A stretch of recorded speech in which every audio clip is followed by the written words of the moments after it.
Good morning, my name is Martin and this is the Tribe of the Fox.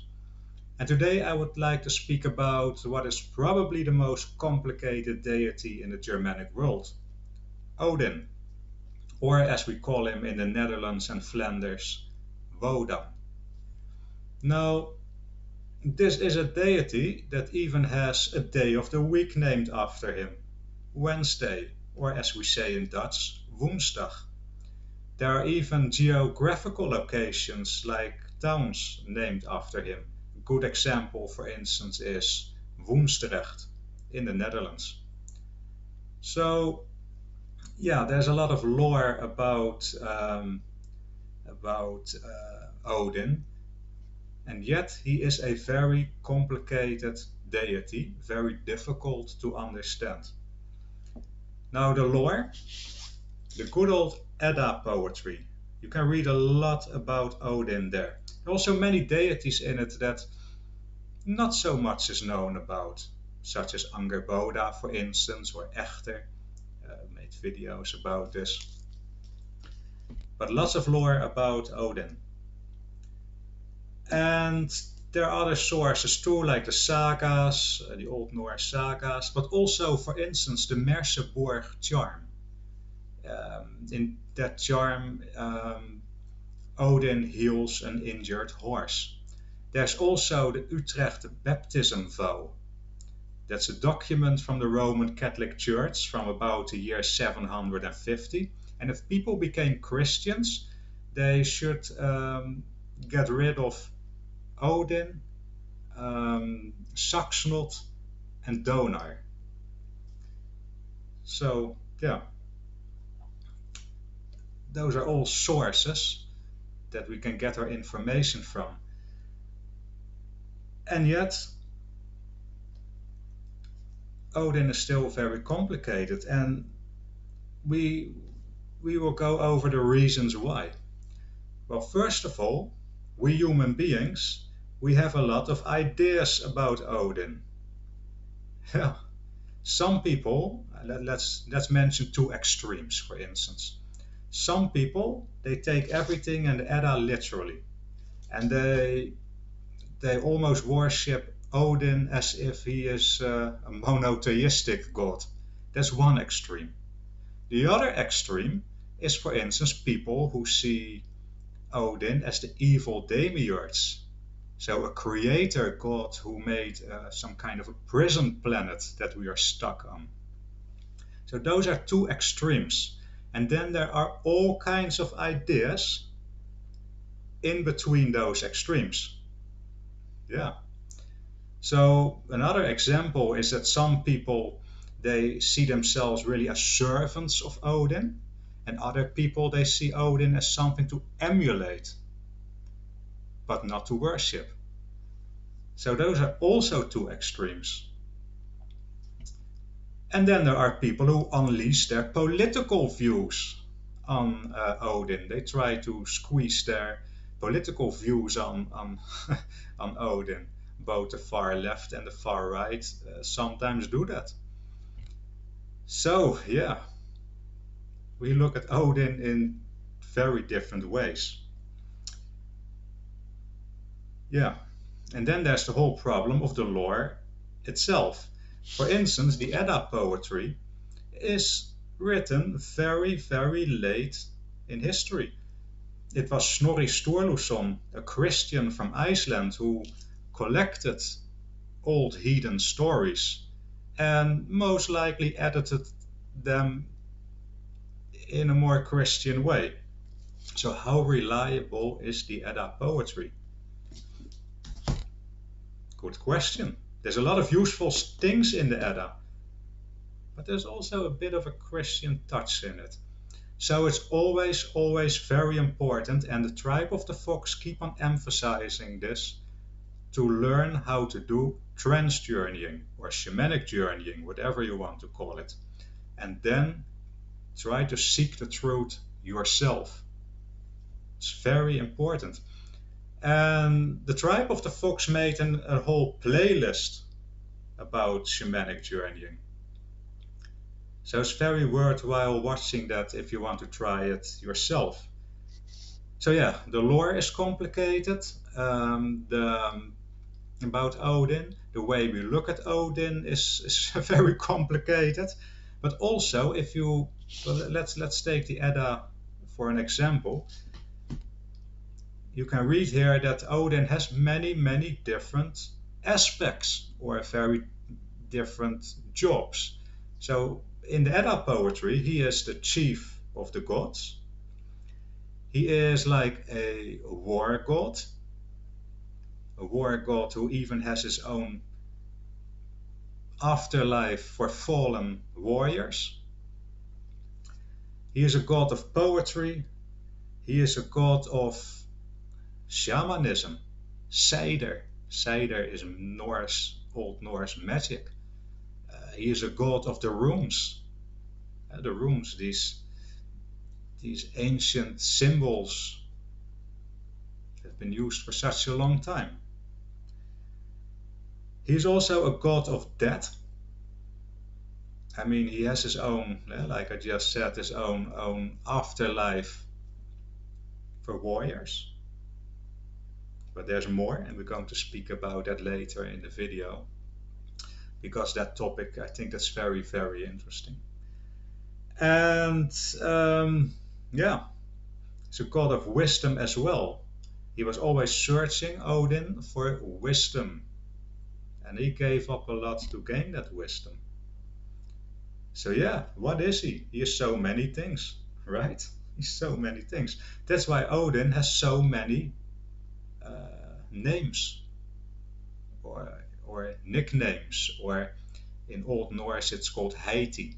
And there are way over 100, I believe, over 150 of these Deities or nicknames. Yeah. Another interesting thing that makes Odin such a complicated deity is that he made let's call it a career. So he started out as a storm god. Wodanas, remember, Wodanas means raging. Yeah. In the Netherlands, for instance, the Saint Nicholas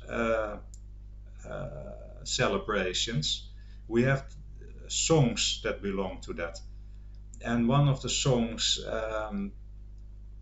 actually is about the raging wind through the trees.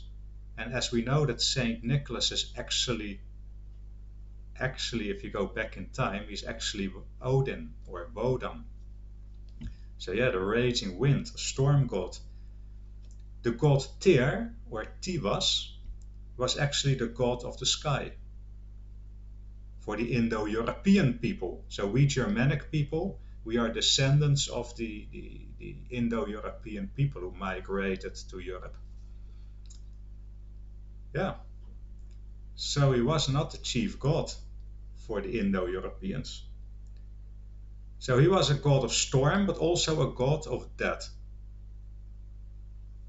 Because some form of storm is called the wild hunt. We're going to talk about this later. So he's a god of storm and death. Very important. However, because of his stormy character, Odin also became the god of battle frenzy, for instance, the god of poetry. And warriors connected themselves, not all of them, but there were warriors who were really connecting with Odin. And they were called the berserkers or the Ulfhetnar. So the berserkers were warriors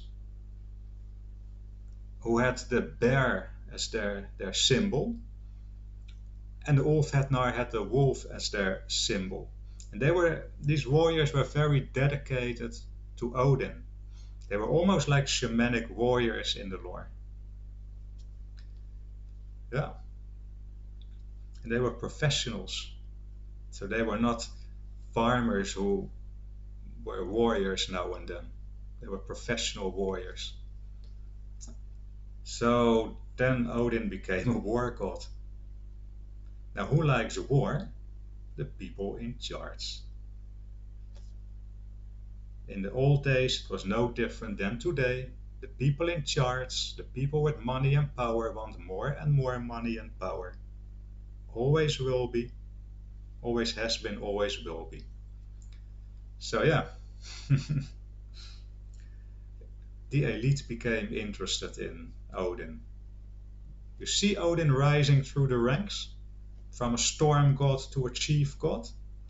And by the time the Edda was written down, or at least the stories were collected, he was a chief god. Yeah, it's a hell of a career. Yeah. So, interestingly enough, if we read the Edda, we see that Odin has the role of the creator god. He created 7 out of the 9 worlds. And then he started to protect his creation. But we read another interesting thing in the Edda poetry, and that is Odin's search for wisdom. So, yeah, he was able to create 7 worlds, according to the Edda. And still, he had to go on a search for wisdom. Okay, and he went really far. He went really far to acquire that. A good example is Odin wanted to drink from the well of Mimir. So that's a well in the world of the giants. Now, as we know, the giants, especially the Tuathar, they are like the original gods. They are the ones who are really, really, really connected with the primordial void, with the primordial knowledge, the primordial wisdom. So that's where you go if you want to acquire wisdom. Well, Odin did the same, and he went to Mimir, and Mimir had a well. And Odin wanted to drink from that well, and yeah, he was allowed to do that in exchange for his eye. Wow, yeah, that's really sacrificing, isn't it? But that was not the most extreme thing Odin did. Odin also hung himself on the world tree Yggdrasil for 9 days, 9 nights, stabbed by a spear through his side.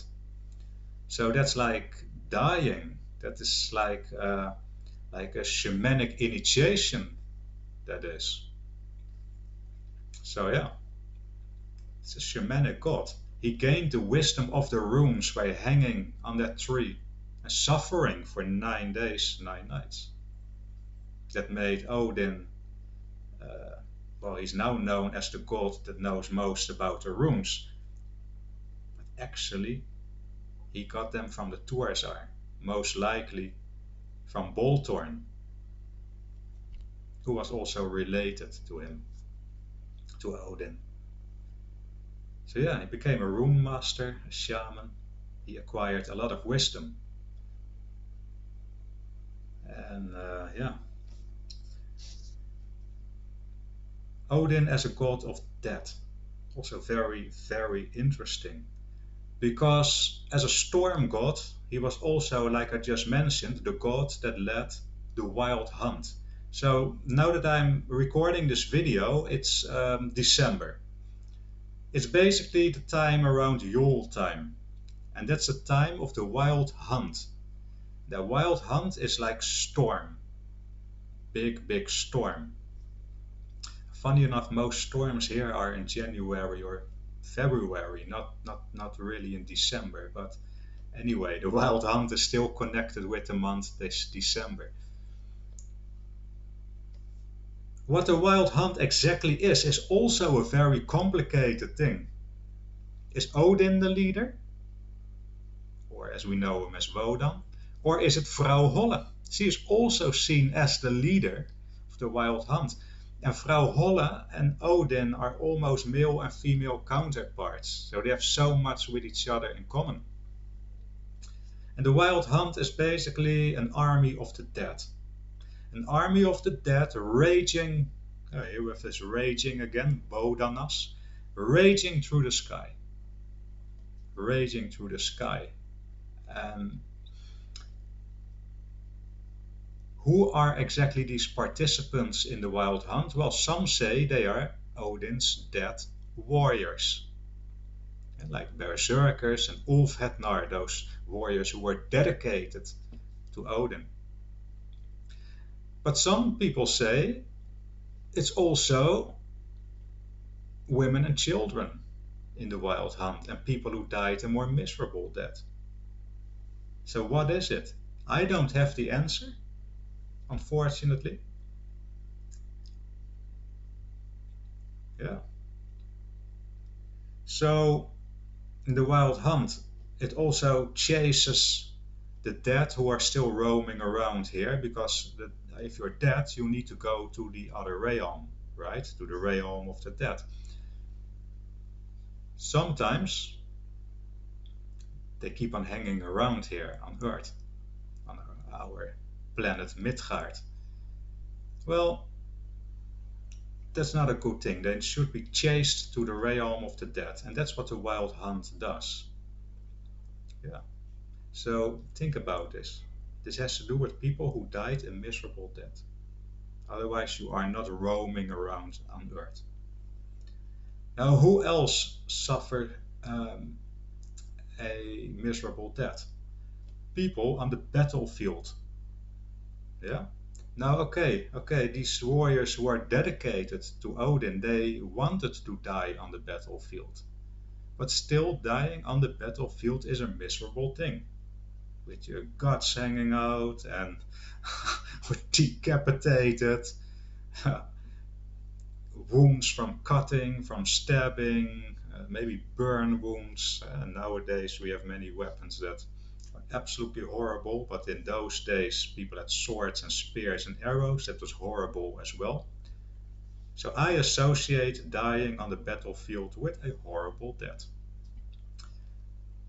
Now these heroes and aristocrats who died, so not every warrior, the heroes, the aristocrats, they went to Valhalla according to the Edda poetry. Yeah. And what happens there? In Valhalla, so that's in the hall of Odin, in the world Asgard, the world of the Asir gods. That's where these heroes and aristocrats who fall on the battlefields, that's where they go. And every day they fight there. And every day they die. And the next day they fight again and they die. They fight again and they die. To me, that sounds more like trauma that's constantly repeating, right? It sounds like a miserable life. I mean, I don't want to go to Valhalla. Why would I fight and die every day? You know, I think there are only a few men who really enjoy fighting and dying a horrible death on a daily basis. There are only a couple of men who like that. Yeah. So, yeah. Now, there's another horrible realm for the dead. It's called Mirkvidr. Mirkvidr, there's not so much known about Mirkvidr. It means a dark forest. I have been there on my trance journeying several times by accident. Most of the time by accident. And the first time I have seen Mirkvidr, it was fairly terrifying. It was like a swamp, forest, dark, lots of beings that frightened me when I was there the first time. They look like these Chinese dragons that the Chinese people have with Chinese New Year, but then real ones of flesh and blood. And they were slithering in from the land in the water. That's what I've seen. And that's a realm where people go who basically died a miserable death, like people who suicided themselves. I mean, if you commit suicide, most of the time you're in a, well, not such a nice state of mind, right? That's suffering, that's horrible. And other people told me that also soldiers go there. Well, just as I told you, they die a horrible death, and not every dead soldier goes to Valhalla. So, yeah, and that's Mirkvidr. Interestingly enough, I once made a trance journey to Helheim, to the goddess Hela, and I didn't arrive. And I thought, where am I now? It looks like Merkvider.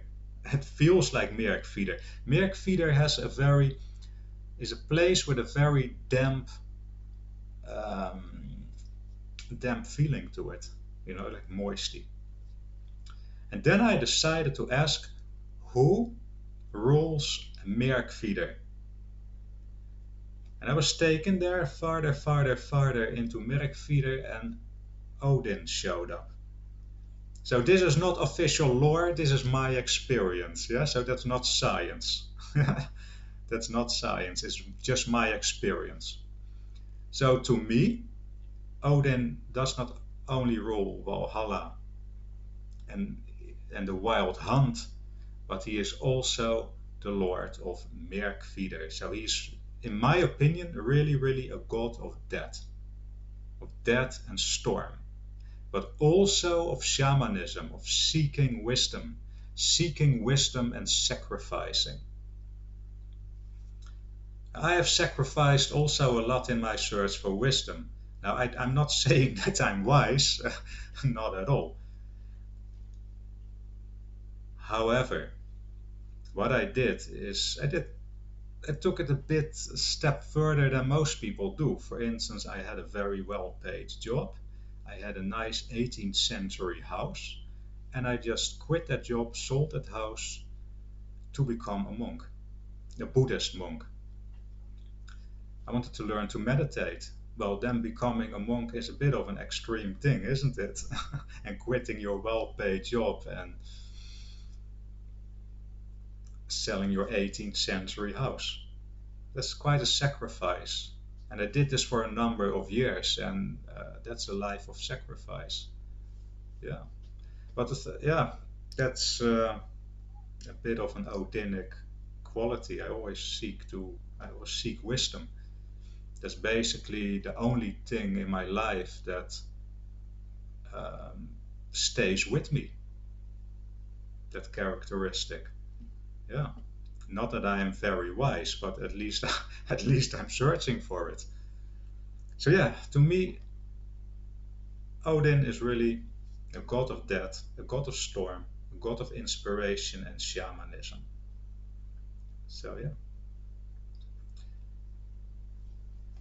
And it's his raging character. I think gods and goddesses are not only realities, yes, they are realities in my opinion. In my experience, they are realities.